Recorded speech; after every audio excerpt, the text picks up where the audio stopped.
अस्सलाम वालेकुम। News NSF में आप सबका स्वागत है। हम अभी पहुंचे हैं ग्वालपोखर पायनियर चिल्ड्रंस एकेडमी में। प्राइवेट स्कूल है। पहले भी हम आप लोगों के बीच में इस स्कूल को कई प्रोग्राम के मौके पर दिखा चुके हैं। यहाँ आने का मकसद है ज्ञान ज्योति विद्यापीठ स्कूल के प्रिंसिपल मैडम अंजना सुबह जो है कुछ विवादित बयान दिया है। ग्वालपोखर के प्राइवेट यानी कि इंग्लिश मीडियम स्कूलों को लेकर कुछ विवादित बयान दिया है। उनके कहने के मुताबिक, उनके बयान के मुताबिक पता यह चल रहा है कि ग्वालपोखर में जितने भी प्राइवेट स्कूल है, प्राइवेट खासतौर से इंग्लिश मीडियम स्कूल है, यहाँ पर बच्चों को इंग्लिश पढ़ाया नहीं जा रहा है, बल्कि बच्चों को इंग्लिश के नाम पर अपाहिज बनाया जा रहा है। उन्होंने तमाम ग्वालपोखर के प्राइवेट स्कूलों को कटघरे में लिया है। तो अभी हम पेश करेंगे आप लोगों के सामने ग्वालपोखर पायनियर चिल्ड्रंस एकेडमी के जिम्मेदारों को, खासतौर से यहाँ के जिम्मेदार गुलाम मयूद्दीन साहब को। उनसे जानने की कोशिश करेंगे। इस वीडियो को शायद उन्होंने भी देखा होगा। तो क्यों डालना चाहते हो बताना चाहती हूँ। कारण यहाँ पर आपके इलाके में जितने भी स्कूल्स हैं, सारे स्कूल्स में इंग्लिश मीडियम बोल करके रखा हुआ है, लेकिन वो चीज़ है नहीं, क्योंकि इंग्लिश को पढ़ाने के लिए एक अच्छे टीचर्स की जरूरत पड़ता है, जो कि हमारे हित से है, जिनको कि इंग्लिश बोलना सिखाने की जरूरत है नहीं, इंग्लिश स्पोकन है वो ऑलरेडी। तो उन्होंने मैसेज भी किया था वीडियो के बारे में। तो हम पहुंचे उनसे बयान लेने के लिए कि किस तरह से इस बयान से ग्वालपोखर के टीचरों को, खासतौर से प्राइवेट टीचरों को दिल में चोट पहुंची है, आहत हुए हैं। एक स्कूल के प्रिंसिपल ज्ञान ज्योति विद्यापीठ नाम से, जो हमारे चैनल में ही रखे हैं बयान, वो बोले हैं ग्वालपोखर के जितने भी इंग्लिश मीडियम स्कूल है, तमाम स्कूलों में जो है बच्चों को सही से इंग्लिश तालीम नहीं दी जाती है। वो उनका कहने का मतलब है कि उन्हीं के स्कूल में, मतलब वीडियो तो हम दिखा देंगे। क्या कहेंगे सर इस बयान पे? देखिए, सबसे पहले तो मैं इलाका ग्वालपोखर के इन तमाम प्राइवेट स्कूल्स के डायरेक्टर और टीचर्स को तहे दिल से शुक्रिया अदा करूंगा कि हमारे इस पिछड़े और तालीमी म्यार से बंजर इलाका को हमारे प्राइवेट स्कूल्स के टीचर्स, डायरेक्टर्स जो है हमारे इस सरजमीन को सरसादाब कर रहे हैं। मैं उनको दिल से सलाम करता हूं। जहाँ तक बात रही उस मैडम की, वो अंजना सुब्बा नाम है उनकी, क्योंकि मैं उनको काफ़ी करीब से जानता हूं, क्योंकि मैं ग्वालपोखर के सरजमीन में सबसे पहले अंजना सुब्बा और एक उसके साथ उनकी एक मैडम थी। अच्छा, ये है कहाँ के सर? कहाँ से है? ये कालिम्पोंग से है। एक्चुअली मैं इनको 2015 में लेके आया था इंटरव्यू देके। आप लेके आए थे? हाँ, मैं लेके आया था और मेरे स्कूल में तकरीबन वो 3 साल रह भी चुके हैं।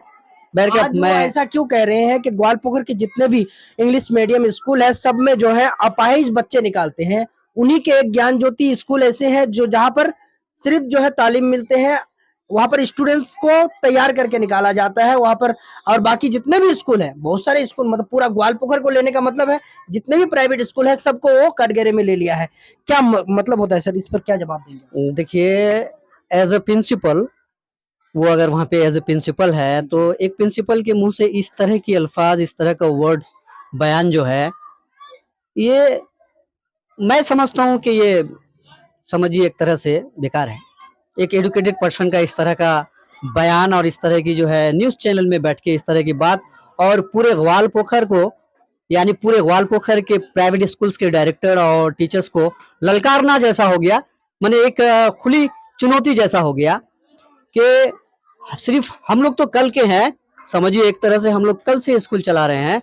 हमारे जो टीचर्स, हमारे जो गुरु आज से 30 साल पहले या 40 साल पहले से जो प्राइवेट स्कूल चलाते हैं, ये सबके लिए एक जो है, मतलब एक दुख भरी एक विषय है, समझिए एक तरह से कि ये एक कालिम्पोंग से एक मैडम, जो मैं उसको लेके आया यहाँ पे, 3 साल आपके स्कूल में, और वो 3 साल यहाँ पे वो रह चुकी है, और मैं उनकी हर एक चीज को जो है मैं जानता हूँ, कितना वो टैलेंटेड है, कितना उसके अंदर गुण है, मैं अच्छी तरह से जानता हूँ।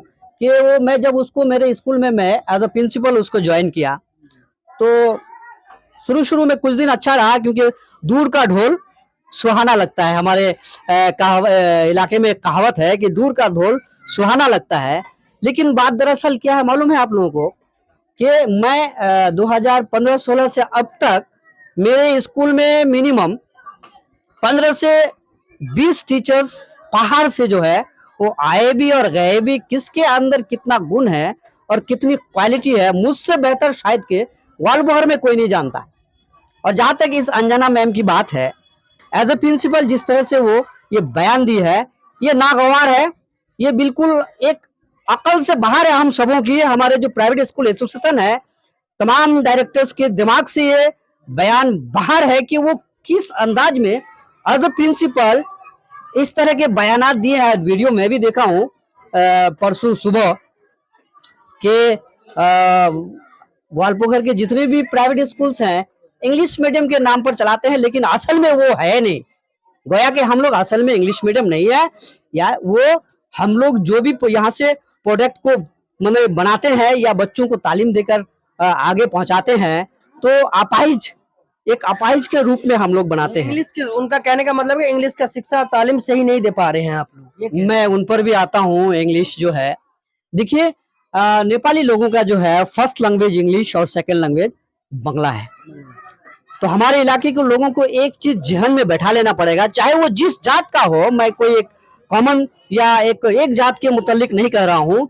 हमारा देखिए, हमारा संस्कृत अलग है, हमारा समाज अलग है, और हमारे बच्चे जो है ज्यादातर बांग्ला, उर्दू और हिंदी इस 3 लैंग्वेज में जो है 98% बच्चा जो है तालीम हासिल करते हैं, एजुकेशन लेते हैं। और नेपाली टीचर्स का क्या है कि एक तो सबसे पहली बात उनका मैथमेटिक्स नहीं होता। मैं जीरो नहीं कहूंगा, उनका मैथमेटिक्स बिल्कुल एकदम लॉयर लेवल का होता है। जो जूनियर सेक्शन में सिर्फ वो एलिजिबल होता है, सीनियर सेक्शन में मैथमेटिक्स करने की उनकी कोई सलाहियत नहीं है। आप जो बताएं सर के मैडम जो है उनका जो अपना सहायक लैंग्वेज है बांग्ला है, नहीं नेपाली है, नेपाली है। उनका नेपाली लैंग्वेज है। और उसका जो वो अगर हिंदी बोलेंगे, जी, वही हम मैं आपको कहूंगा कि उसका प्रोनाउंसेंस बिल्कुल ही नहीं होगा। अगर हमारे इलाके के बच्चों को अगर हिंदी में भी समझाएंगे तो हिंदी को समझाने के लिए भी फिर एक और सहायक लैंग्वेज चाहिए, जो हमारे स्थानीय लैंग्वेज जो है, गांव के लैंग्वेज जो वो नहीं जानती है। तो बच्चों को समझाने में वो कामयाब कैसे हो सकते हैं सर? देखिए, अब हमारे इलाका जो है सुरजापुरी के नाम से जाना जाता है, ये सबको पता है। और हमारे गार्जियंस को ये सोचना चाहिए कि जब हमारा बच्चा हमारे इलाके के टीचर्स से तालीम हासिल करेंगे तो उनका जो नींव होता है ना, जैसे हम बिल्डिंग उठाने से हमारा जो नींव होता है उसको मजबूत देने की जरूरत होती है, उस तरह से अगर हमारा लोकल लैंग्वेज और लोकल टीचर्स, हिंदी, बांग्ला, उर्दू के टीचर्स, इलाके के टीचर जब अपने इलाके के बच्चों को पढ़ाएंगे, चाहे वो बांग्ला पढ़े, हिंदी पढ़े, उर्दू पढ़े, जब वो इन लैंग्वेजों में अगर वो समझने में तासीर नहीं रहता या उतना अहल नहीं, तो हमारी जरूरत है जो हमारी जो ये लैंग्वेज जो सुरजापुरी है, अगर जरूरत पड़े उसको उस लैंग्वेज में भी समझाना हमारा जरूरी होता है। कि अगर बांग्ला, उर्दू या हिंदी को भी हमें समझाना है एक बच्चे को, तो सबसे पहले सुरजापुरी में उनको बांग्ला समझाना होगा। बांग्ला के जरिए से आप इंग्लिश समझा सकते हैं, या उर्दू को आप सुरजापुरी में समझा सकते हैं। उसके बाद उर्दू के जरिए से आप हिंदी को समझाएंगे, इंग्लिश को समझाएंगे। तो कहीं ना कहीं यहाँ के लोकल लैंग्वेज उस टीचर को आना जरूरी है जो बच्चे को सही तालीम दे सके।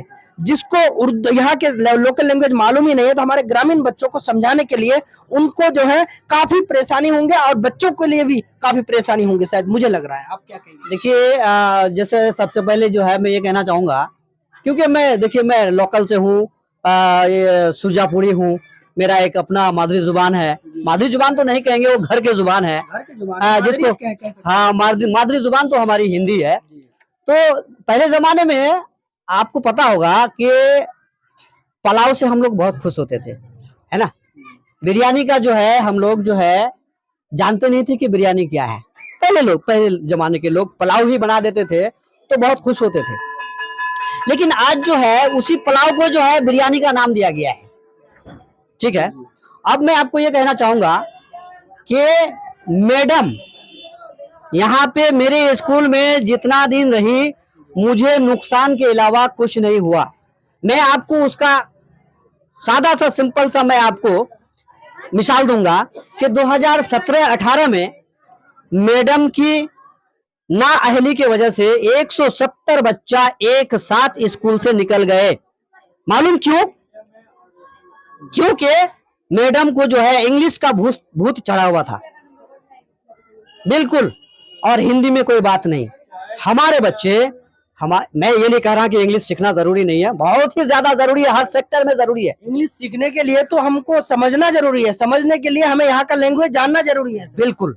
रिलेटेड लैंग्वेज जैसे आपका बंगला हुआ, उर्दू हुआ, हिंदी हुआ, जो अपने अपने तौर पर अपने जुबान को लोग पढ़ते हैं, उसका मजबूत होना बेहद जरूरी है।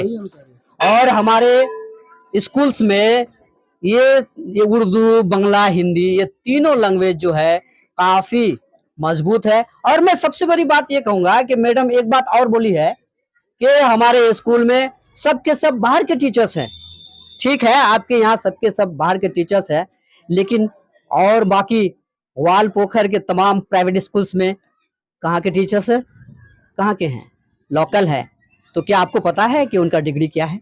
आपको पता है? आप बेगर डिग्री देखे आपने जज कैसे किया? कैसे जज किया आपने कि ये अपाहिज जैसा स्टूडेंट हम पैदा नहीं करेंगे? इसका सीधा मतलब होता है कि आप ग्वालपोखर के उन प्राइवेट स्कूल्स के डायरेक्टर्स और टीचर्स को जो दिन रात मेहनत करते हैं अपने बच्चों के लिए, उसको आप खुली चुनौती देती हैं कि हम जो है, यानी आपके अलावा हम, यानी हमारे तमाम स्कूल जो है अपाहिज बच्चे यानी हैंडीकैप बच्चे पैदा करते हैं, प्रोड्यूस करते हैं। ये जो है आपका बोलना सरासर गलत है। पूरा बोर्ड को समझ लीजिए, ग्वालपोखर के तमाम स्कूलों को वो ले लिया है, सबको ही जो है कटघरे में लिया, सबके ऊपर उंगली खड़ा किया है। इसके लिए आप लोग किस तरह का योजना ले रहे हैं सर? क्या रिएक्शन कुछ देंगे आप लोग? देखिए, इसमें रिएक्शन एक्शन की तो बात नहीं है। Being a principal, as a principal Anjana Subba ma'am को इस तरह की जो है गैर जिम्मेदाराना भाषण या बात नहीं करनी चाहिए थी। मैं एज अ ग्वालपोखर का एक प्राइवेट स्कूल का हिस्सेदार होने के नाते मैं एक ही बात कहूंगा कि मैम को इस तरह की बात जो है बिल्कुल अक्लमंदी से वापस लेना चाहिए, चैनल के जरिए हो, मीटिंग के जरिए हो, जिस जरिए हो। क्योंकि देखिए, हम लोग बहुत ही मेहनत और मशक्कत से जो है बच्चों को पढ़ाते हैं और स्कूल को खड़ा किए हैं। स्कूल को हम लोग चलाते हैं, ग्वालपोखर के लोग, और हमारे बाबा अजदाद लोग, हमारे टीचर्स, गुरु लोग जो है आज से 30-35 साल पहले भी चलाते थे। बहुत ही बेहतरीन एजुकेशन हम लोग दे रहे हैं। आप कह रहे हैं कि आप तमाम टीचर्स बाहर से लाए हैं। आपके कितने टीचर्स जो है TET qualify, DElEd qualify, BEd qualify हैं? आप हमको बता सकती है? 0% मिलेंगे। ठीक है। और आप तमाम स्कूल में आप विजिट कर लीजिए, अगर आपको इतना जरूरत महसूस होती है कि देखिए कितना है। ये कह सकते हैं सर, हम बहुत और भी कुछ स्कूलों में पहुंचेंगे, कोशिश करेंगे इस चीज के जवाब लेने के लिए, चाहे वो कितना भी पढ़ी लिखी हो जाए, कितना भी इंटेलिजेंट क्यों ना हो जाए। अगर यहाँ के लोकल नहीं है वो और लोकल भाषा को नहीं समझते, हमारे गांव के बच्चा है यहाँ पर, सुरजापुरी इलाके के बच्चे को 3 लैंग्वेज आना जरूरी है इंग्लिश को समझने के लिए। पहला जो है यहाँ के सुरजापुरी समझेंगे, तभी वो बंगला, हिंदी या उर्दू को समझेंगे। बंगला, हिंदी और उर्दू को समझने के बाद, किसी 3 में से किसी एक लैंग्वेज को समझने के बाद उसके जरिए से इंग्लिश को समझेंगे। तो पहले जो है उनको सुरजापुरी आना जरूरी है, और उस टीचर को सुरजापुरी आना जरूरी है जो बच्चे को पढ़ाएंगे। तो जब, जैसे कि मैडम कह रही हैं कि हमारे स्कूल में तमाम बच्चे जो टीचर जो है आउट ऑफ स्टेट से हैं, बाहर से हैं, यानी कि उन लोगों को सुरजापुरी नहीं आता। तो यहाँ के सुरजापुरी बच्चों को पढ़ाने के लिए उनको सुरजापुरी सीखना पड़ेगा। वो सुरजापुरी से कैसे समझाएंगे? क्योंकि यहाँ के लोकल बच्चा उर्दू, हिंदी या बंगला को तो नहीं समझते हैं, क्योंकि ये इलाका सुरजापुरी का इलाका है। यहाँ के बच्चों को बंगला, उर्दू, हिंदी सिखाने के लिए पहले सुरजापुरी में बांग्ला को सिखाना होगा या उर्दू को सिखाना होगा, उसके जरिए से इंग्लिश को सिखा सकते हैं। तो आप तो सुरजापुरी ही नहीं जानते हैं, तो आप जो है यहाँ के टीचरों के ऊपर उंगली कैसे खड़ा कर सकते हैं? अब बाहर के टीचर होकर आप, ठीक है आप इंटेलिजेंट है, आप पढ़ी लिखी है, बहुत डिग्री है आपके पास, वो अलग बात है, लेकिन यहाँ के बच्चों को सिखाने के लिए यहाँ के लैंग्वेज को सीखना बहुत जरूरी है। तो जरूरी न्यूज एनएसएफ के साथ हम फिर से अगला कदम दूसरे स्कूलों की तरफ हम जाएंगे। ग्वालपोखर के कुछ जरूरी जिम्मेदार स्कूलों को आप लोगों के सामने पेश करेंगे, जिम्मेदार स्कूलों को। तो जुड़े रहिए हमारे साथ। हमारे न्यूज एनएसएफ को लाइक, सब्सक्राइब, शेयर करते जाइए। फेसबुक में देख रहे हैं तो फॉलो जरूर करें।